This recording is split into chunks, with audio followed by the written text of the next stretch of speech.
இந்த நாளினுடைய கர்த்தருடைய வார்த்தை உபாகமம் 4வது அதிகாரம் அதனுடைய 31வது வசனம். உன் தேவனாகிய கர்த்தர் இரக்கமுள்ள தேவனாய் இருக்கிறபடினால் அவர் உன்னை கைவிடவும் மாட்டார், உன்னை அழிக்கவும் மாட்டார், உன் பிதாக்களுக்கு தாம் ஆணையிட்டு கொடுத்த உடன்படிக்கையை மறக்கவும் மாட்டார்.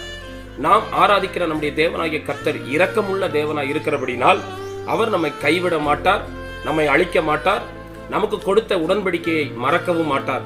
கர்த்தர் நம்மை கைவிடாமல் இருக்க, நம்மை அழிக்காமல் இருக்க, நம்மை மறக்காமல் இருக்க, நமக்கு கொடுத்த வார்த்தைகள் உடன்படிக்கைகளை மறக்காமல் இருக்க, அந்த கர்த்தருடைய இரக்கத்தை நாம் பெற்றுக்கொள்ள வேண்டும். எப்படி அந்த இரக்கத்தை பெற்றுக்கொள்வது? வேலைக்காரனுடைய கண்கள் எஜமானுடைய கையை நோக்கி இருப்பதை போல, வேலைக்காரியினுடைய கண்கள் எஜமாட்டியினுடைய கையை நோக்கி இருப்பதை போல, எங்கள் தேவனாகிய கர்த்தர் எங்களுக்கு இரக்கம் செய்கிற வரைக்கும் எங்கள் கண்கள் உண்மையே நோக்கி கொண்டிருக்கிறது என்று பக்தன் சொல்வதை போல அவருடைய இரக்கத்தை பெற அவரை நோக்கி இருப்போம். அவருடைய இரக்கத்தை பெற்றுக்கொள்வோம். இந்த உலகத்தில் பாதுகாப்பாய் வாழ்வோம். கர்த்தர் நம்மை ஆசீர்வதிப்பாராக.